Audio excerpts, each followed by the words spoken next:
guys, and welcome to our top 10 quick comic picks. This is the show where we go over about 10, 5 each, of the biggest comics we think you want to hear about this week. So I'm Andy. I'm Matt. And we're here with Infinity Flux Comics. This is a pretty big week. I was kind of surprised when I was looking it over to see what was actually coming out.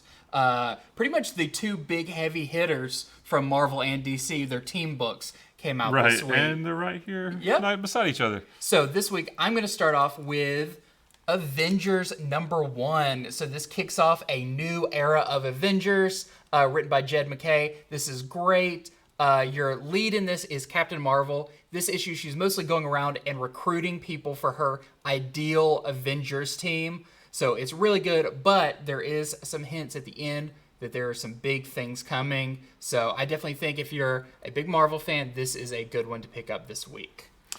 Next is Titans #1 from DC Comics, their next big Dawn of DC title. We got a couple this week, but this one written by Tom Taylor, art by Nicholas Scott. The Justice League has been disbanded since Dark Crisis, and the Titans are filling that void. It's move-in day into the new Titans Tower in Bloodhaven, but they don't get to spend very much time moving in because they got to go deal with a threat, and they deal with that threat as a team. They take care of it just like they should.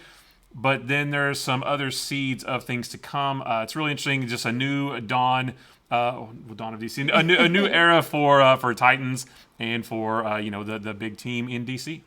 Very cool.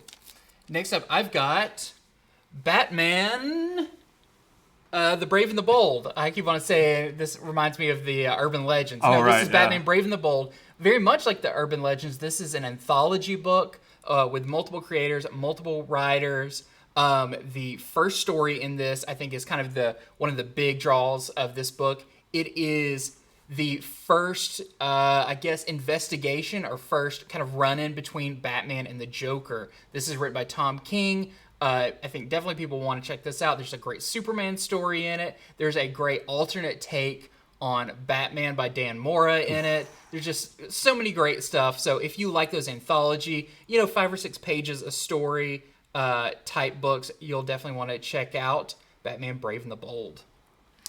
Let's stick with DC for a second because we have another Dawn of DC book. This is Cyborg #1. Cyborg goes back to Detroit to visit home, but he's not there for very long until he's met with a little bit of tragedy that he has to deal with. We also get introduced to a new company called Solus, which is kind of think of it as a 23andMe on steroids. They can do, you can send them your DNA, and they'll do all kinds of stuff for you. And I think that's going to play a larger part into this series. So brand new Cyborg. So you got a double dose of Cyborg this week between Titans and then a Cyborg #1. And my next one is our new Disney Villains book following up Scar. We have Maleficent, and I think a lot of people are really excited about this. This is perfect. Because it feels like a storybook. The art is very kind of illustrative, and it follows a narrative of a kid wanders into some woods, just looking for adventure. His family's not into adventure and all that, but of course he runs into Maleficent, and he is quite enchanted by her. You'll have to read to find out what happens, but if you're a fan of kind of the fairy tale aspect of these characters, this is a great one.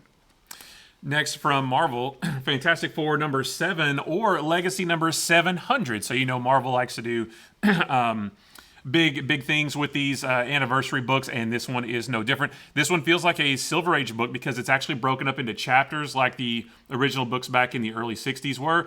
And part of that is actually a Doctor Doom story, which is, the whole book is one story, but part of that is focused solely on Doctor Doom. Really cool. Just feels really classic. Fantastic art by Iban Coelho. Of course, this is written by Ryan North. A lot of fun, a lot of adventurous stuff. Some time travel stuff in there. Really, really solid. Fantastic Four book. Next up, I have a big one I think a lot of people are going to be rushing to the stores to get. It is not really necessarily something new, but it's SpiderMan #7 second printing. So this reprints the first appearance of Spider-Boy. The big issue everyone was looking for a few weeks ago, and this time he is on the cover. So this is a very big book this week. It will probably sell out very fast, so rush to your stores to get it. While you're there, picking up that, go ahead and grab Arcade Kings #1. This is from Image Comics. This one is really fun. This gives me vibes of Scott Pilgrim, but also like a shonen anime. Kind of a mix of those, which is it's just really fun. It's really colorful. It's a square bound book, so it's a little bit bigger, but it's a pretty quick read too. But this is about a story. This guy on the cover here, his name's Joe. He is a great game player, video games, like especially fighting games. Nobody can beat him in the arcade, but he's also a pretty great fighter in real life too. He is searching for his younger brother Ken. He runs into some competition from a challenger with a big robot, but that challenger was sent by somebody else for nefarious reasons, maybe. We don't really know yet, but it's really fun, really colorful. This one is a really good read.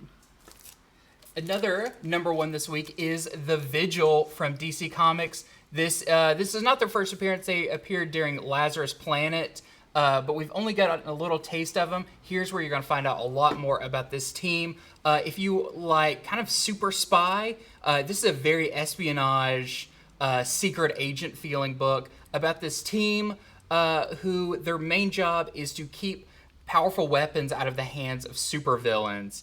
And they don't necessarily go about it the nicest way. They're not Superman Boy Scout. They're pretty rough, but you do get introduced to some new characters in this one. So if you're looking for something a little bit different from DC, this is a great one.